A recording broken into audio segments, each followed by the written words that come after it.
नमस्कार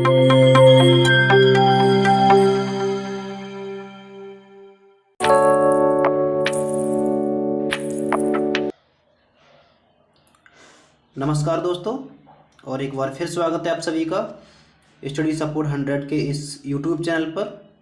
और जैसा कि आपको पता है, मानचित्र पर भारत की इस अगली वीडियोस में हम लोग को देख चल गया होगा। आज को जो हमारी वीडियो है वो होगी प्रायद्वीपीय नदियों के बारे में। और जो हमारी पिछली वीडियो है वो हमने हिमालयी नदी तंत्र, गंगा नदी तंत्र जिसमें ब्रह्मपुत्र नदी तंत्र और सिंधु नदी तंत्र के बारे में बात की थी, वो हमने पूरा कंप्लीट कर लिया है। और उसके बाद आज हम शुरुआत करेंगे प्रायद्वीपीय नदियों के बारे में, प्रायद्वीपीय नदी तंत्र के बारे में। और यदि आपने अभी तक हमारी वो वीडियो नहीं देखी है तो हमारे चैनल की प्लेलिस्ट में वो सभी वीडियो उपलब्ध हो जाएंगी। आप पहले जाकर उन वीडियोज़ की देखिए और उसके बाद क्रमिक रूप से सभी वीडियो को देखते चलिए। आपको सब कुछ, जितनी भी नदियां हैं और भी बार बहुत सारे कंसेप्ट हैं, सभी क्लियर हो जाएंगे। आज की वीडियो में हम वीडियो शुरू करने से पहले दो क्वेश्चंस लेके आए हैं। पहले हम प्रश्न को देखते हैं, जो क्वेश्चंस हैं उनकी बात करते हैं। तो पहला क्वेश्चन आपकी स्क्रीन पर आ गया होगा। और जो पहला क्वेश्चन है वो बोल रहा है कि यमुना नदी वो देखिए, निम्न कथनों पर विचार करें। यमुना नदी बाईं ओर से मिलने वाली गंगा की सबसे बड़ी नदी है। जो यमुना नदी है वो बाईं ओर से गंगा की सबसे बड़ी सहायक नदी है, जो बाईं ओर से मिलती है, यमुना नदी है। पहला स्टेटमेंट ये बोल रहा है। दूसरा स्टेटमेंट है वो कह रहा है गंगा नदी की लंबाई 2525 किलोमीटर है और यह नदी ब्रह्मपुत्र, झेलम, सतलज नदियों से अधिक लंबी है। ये दो स्टेटमेंट है। पहला स्टेटमेंट है वो क्या, उसमें लिखा है यमुना नदी बाईं ओर से मिलने वाली गंगा की सबसे बड़ी नदी है। दूसरा स्टेटमेंट, दूसरा कथन, गंगा नदी की लंबाई 2525 किलोमीटर है और यह नदी ब्रह्मपुत्र, झेलम, सतलुज नदियों से अधिक लंबी है। सही कूट चुनो। सही कूट आपको चुनना है। कूट जो आपका ए दिया है, चॉइस आपका ए है, वो दिया है केवल एक, चॉइस बी है केवल दो, चॉइस सी है एक और दो दोनों, और चॉइस डी है इनमें से कोई नहीं। तो इनमें से जो आपको उचित लगता है या जो आपको सही लग रहा है आपके हिसाब से, जो भी यदि आपने पिछली देखी होंगी, तो उन वीडियोस के आधार पर इस प्रश्न का जवाब देने का प्रयास करें। और इसका जो आपको आंसर देना है वो कमेंट बॉक्स में देना है। एक ये प्रश्न है। और इसके बाद जो अगला प्रश्न है, अगला प्रश्न आपके सामने ये रहा। यदि आप राजस्थान से नागालैंड तक सीधी रेखा में यात्रा करते हैं, फिर कौन सी नदी आप पार नहीं करेंगे? क्वेश्चन कह रहा है कि यदि आप राजस्थान में हैं और राजस्थान से नागालैंड तक जा रहे हैं एक सीधी रेखा में, तो इनमें से कौन सी नदी है जिसको आप पार नहीं करेंगे?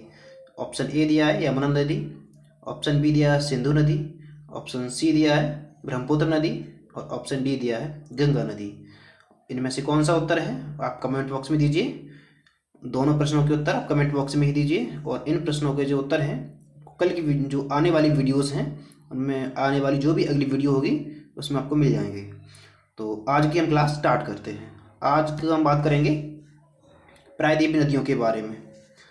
तो अगर जब हमने नदी तंत्र की शुरुआत की थी तो हमने हिमालयी नदी तंत्र और प्रायद्वीपीय नदी तंत्रों में कुछ अंतर देखा था। आज भी हम उस जो भी अंतर है उसको एक बार रिवाइज कर लेते हैं।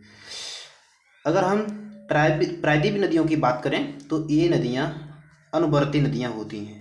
जो प्रायद्वीपीय नदियाँ हैं वो आपकी अनुवर्ती नदियाँ होती हैं। अनुवर्ती नदियों का मतलब होता है ये नदियाँ हिमालय की उत्पत्ति के बाद बनी हैं और ये ढाल के सहारे बहेगी, मतलब जिधर इनकी ढाल होगी ये उधर ही नदियाँ बहेंगी। दूसरा, ये जो प्रायद्वीपीय नदियाँ होती हैं ये वृद्धा नदियाँ होती हैं, ये बूढ़ी नदियाँ हैं। और चूँकि वृद्धा नदियाँ हैं तो इनमें अवसाद कम होंगे, क्योंकि युवा नदियाँ जो हिमालय से निकली हुई नदियाँ हैं वो युवा नदियाँ हैं, उनमें अवसादों की मात्रा अधिक है। और ये वृद्धा नदियाँ हैं तो इनमें अवसादों की मात्रा कम होगी। और चूँकि इनमें अवसादों की मात्रा कम है इसलिए इनका जल जो है वो बांध बनाने के लिए या फिर विद्युत परियोजनाओं के लिए अधिक प्रयोग किया जाता है। और चूँकि ये वृद्धा अवस्था की नदियाँ हैं तो ये बनाती हैं यू आकार की घाटी। जो प्रायद्वीपीय नदियाँ हैं वो यू आकार की घाटी बनाती हैं, जबकि जो हिमालयी नदियाँ होती हैं वो आई आकार की और उवी आकार की घाटियाँ बनाती हैं। इसके बाद जो हिमालयी नदियाँ थीं वो बारहमासी नदियाँ थीं, लेकिन ये जो प्रायद्वीपीय नदियाँ हैं ये मौसमी नदियाँ हैं। प्रायद्वीपीय नदियाँ मौसमी नदियाँ हैं, मतलब ये एक विशेष मौसम में ही इनमें जल की मात्रा अधिक होती है। ये प्रायद्वीपीय नदियों की कुछ विशेषताएं हुई। प्रायद्वीपीय नदियों को हम दो भाग में बांटे के देखेंगे। प्रायद्वीपीय नदियों को, जैसे हिमालयी नदियों को हमने तीन भागों में बांटा था, गंगा नदी तंत्र, ब्रह्मपुत्र नदी तंत्र और सिंधु नदी तंत्र। उसी प्रकार से जो प्रायद्वीपीय नदियां हैं उनको भी हम दो भागों में बांटते हैं। पहला जो नदी तंत्र है आपका वो है पूरब की ओर बहने वाली नदियाँ, ऐसी नदियाँ जो पूरब की ओर बहती हैं। और दूसरा जो तंत्र है वो आता है पश्चिम की ओर बहने वाली नदियाँ, मतलब ऐसी नदियाँ जो पश्चिम की ओर बहती हैं। प्रायद्वीपीय नदियों में दो प्रकार की नदियाँ होती हैं, एक ऐसी नदियाँ जो पश्चिम की ओर बहती हैं और दूसरी ऐसी नदियाँ जो पूरब की ओर बहती हैं। आज हम कुछ एक या दो नदियों के बारे में चर्चा करेंगे जो पूरब की ओर बहती हैं। ये जो इस आप मानचित्र को देखिए, इस मानचित्र में कुछ नदियाँ हैं, जैसे ये देखिए महानदी है, पूरब की ओर बहने वाली नदी है और प्रायद्वीपीय नदी है। महानदी के बाद अगर हम देखें तो ये गोदावरी नदी है, गोदावरी के बाद ये देखें तो ये कृष्णा नदी है, पेन्नार नदी है, कावेरी नदी है, वैगई नदी है और एक पेरियार नदी होती है। ये बहुत सारी ऐसी नदियां हैं जो प्रायद्वीपीय नदियां हैं और ये पूरब की ओर बहने वाली नदियां हैं। पश्चिम की ओर बहने वाली नदियों की बात करें तो उसमें आपकी जो मुख्यतः दो नदियां हैं, नर्मदा और ताप्ती, और उनके साथ भी कुछ नदियां हैं, उनके बारे में हम चर्चा करेंगे जब हम पश्चिम की ओर बहने वाली नदियों के बारे में बात करेंगे। आज हम बात करते हैं सबसे पहले महानदी के बारे में। अगर हम महानदी के बारे में बात करें तो ये जो आपको चित्र दिख रहा है ये महानदी का रिवर सिस्टम है। ये देखिए महानदी की अगर हम बात करें तो महानदी छत्तीसगढ़ की राजधानी है रायपुर से निकलती है और छत्तीसगढ़ से निकलने के बाद ये उड़ीसा में प्रवेश करती है और उड़ीसा में जाने के बाद ये बंगाल की खाड़ी में अपना मुहाना बना देती है। तो महानदी का जो उद्गम है वो छत्तीसगढ़ रायपुर से होता है और ये अपना जल बंगाल की खाड़ी में बहाती है। अगर इसकी लंबाई की बात करें तो इस नदी की लंबाई 851 किलोमीटर है। महानदी है उसकी लंबाई 851 किलोमीटर है और इसका जो कुल जल ग्रहण क्षेत्र है वो 1.42 किलोमीटर स्क्वायर है। इसकी लंबाई 851 किलोमीटर है। महानदी मुख्यतः दो राज्यों में ही प्रवाहित होती है, छत्तीसगढ़ और उड़ीसा। उड़ीसा में हमने शॉट डाला था, वो आपने शॉट अगर देखा हो, चिल्का झील महानदी के पास ही है और महानदी पर एक बहुत ही प्रसिद्ध बांध बना हुआ है जिस बांध का नाम है हीराकुड बांध महानदी पर बना हुआ एक प्रसिद्ध बांध है। इसके बाद अगर हम बात करें तो इसकी जो द्रोणी है, इसका जो जल ग्रहण क्षेत्र है उसकी हम बात करें अगर,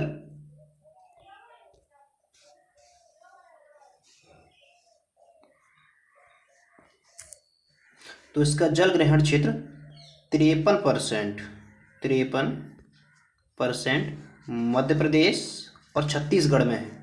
मतलब जो महानदी है उसका 53% जल छत्तीसगढ़ और मध्य प्रदेश में यूज़ होता है। उसके बाद जो 47% जल है वो उड़ीसा में इसका उपयोग में लाया जाता है। ये हो गया महानदी।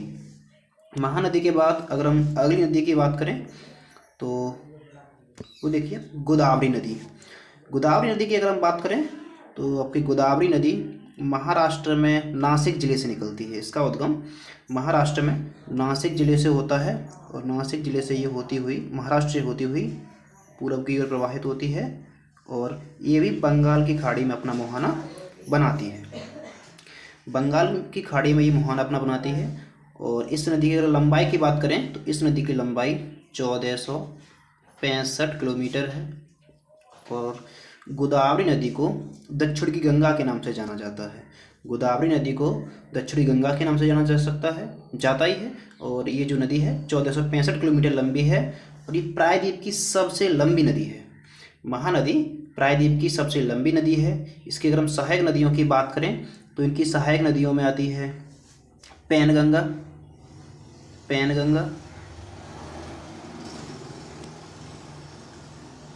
है बैनगंगा, मंजरा, प्राणहिता। ये कुछ ऐसी नदियां हैं जो गोदावरी नदी की सहायक नदियां हैं। इसके बाद अगर हम गोदावरी नदी पर जो बांध बने हुए हैं, बांधों की बात करें तो गोदावरी नदी पर जो बांध हैं उनमें से एक बांध है श्री राम सागर बांध।